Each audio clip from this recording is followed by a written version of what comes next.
friends. I am out here in the garden, and today I want to talk to you about growing your potatoes in containers.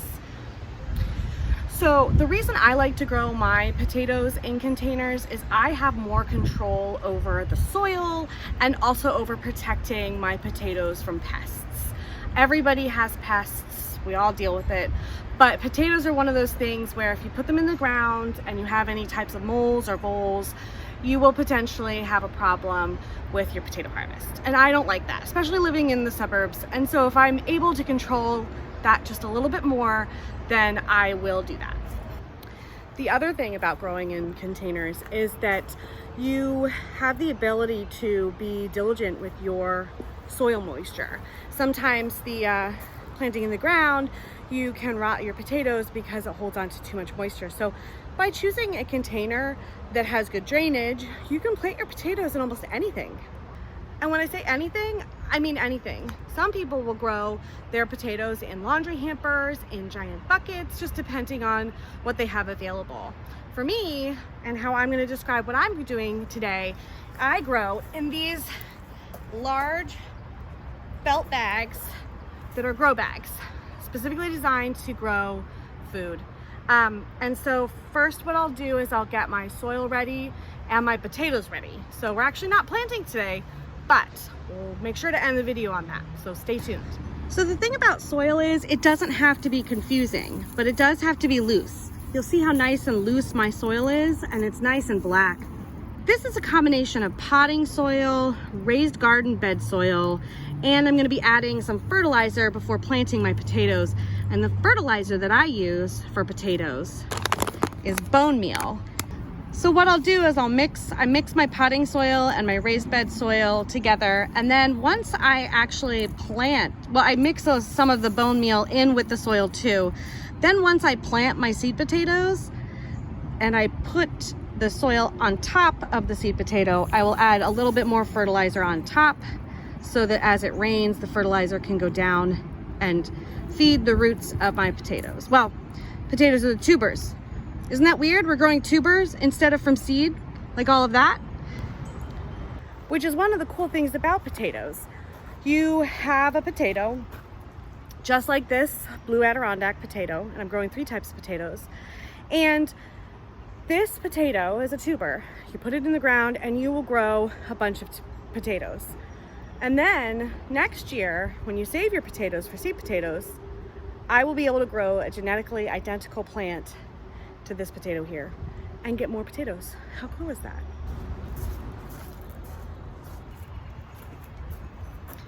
So I have a basket here full of seed potatoes, and I am growing North Redlands, I am growing Kennebec Whites, and I am growing the blue Adirondacks. So first, you actually prep your potatoes. And there are 2 modes of thought between chitting. Oh, to chit or not to chit. So chitting is essentially pre-sprouting your potato. Your potatoes look like this from the grocery store, or from a seed potato purchased place. And I don't recommend from the grocery store because most potatoes that you buy from the grocery store will have a growth inhibitor put on their potatoes, so they won't typically sprout in your pantry. And so you either have to wait longer or they just won't work. You can do the organic potatoes. My mom likes to do that and plant those as her seed potatoes. I like to get a whole bunch of potatoes and plant them out because I plant them in my grow bags all around the garden. So chitting is essentially pre-sprouting a potato. This is what the chits look like. These are little chits, but chits nonetheless. And so this, every single one you see is potentially a potato plant. So what I like to do is I want to keep like 2 eyes on my seed potato. And so I think I'm gonna just go right down the center of this potato. I want a clean knife to do that with. You don't want to cut your chits or yourself. do have a little side table here to help me with this today. So that's the inside of a blue Adirondack potato. It's nice and purple. You can use these for dyeing also. So I'm gonna actually just put this in my my little harvest basket here with what's now its scar up, because I want it to dry out, and I'm gonna leave it for a couple days. So today is Wednesday, I probably won't plant these until this weekend. Now there's more chits on that. I could cut it up even more, but I don't want to risk not having enough on one seed potato. So I'm just gonna go through and cut up these seed potatoes so that I've got a couple eyes or a couple chits on each piece, and then I'll show you what it looks like. So there you go. This is what they look like, and you'll see that each of them have an eye on it so that I will be able to plant this down into the soil, which I'll show you at the end of the video. But I'm gonna leave these like this. So I'm just gonna leave them outside to cure today. It's like 90 degrees, just in the sun, because I want each of these pieces that I just cut to heal before I put them into the ground. If you don't wait and cure before putting them into the ground and you have cut your potatoes, you run the risk of it rotting, because this has moisture exposed, and it's a bruise. It's a cut. So you want it to heal before putting it into the ground so you don't run that risk. And then some potatoes I left completely whole because they're super small. So we'll see. These don't seem like enough potatoes. Normally I have a lot more, but we'll see how far we get. With a large container like this, which is an 18-inch diameter container, I will put 4 pieces of potato in that container, just so each one has its own space.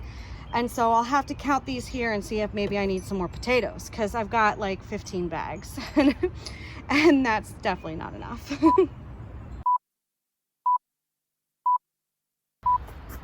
Okay, so now it is the weekend, and I've let my seed potatoes cure and create a scab from where I cut them.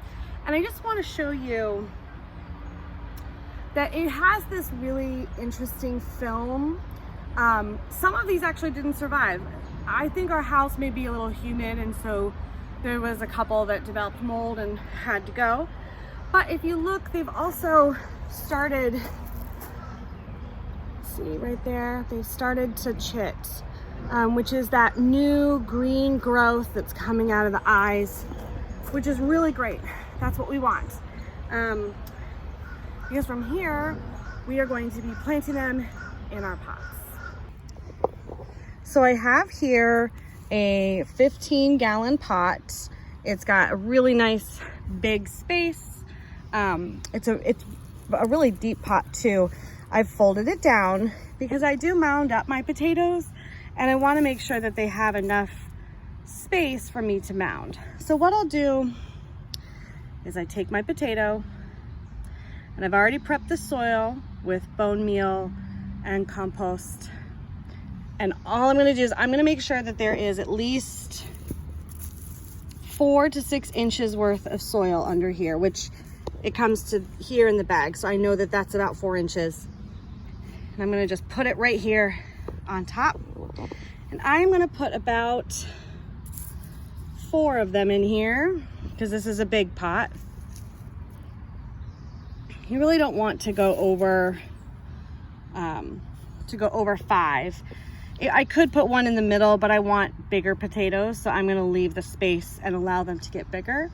And then from here, I'm just gonna put soil out over top of them, just like this. Like, I can take it from the other part of the pot right now, just to show you. And I'm gonna put a couple inches worth of soil on top of this, probably 2 inches worth. And then I'm gonna wait. And when I say wait, I mean until it sprouts and the potato starts to grow. Once the potato starts to grow, the stem comes up, just like a tomato. It will put off little feelers, and those are different branches if you let the plant just grow. However, If you start to mound up the soil with either soil or straw or some other material, then those branches will actually turn into roots and then produce more potatoes. There are two types of potatoes, just like tomatoes. There's determinate and indeterminate.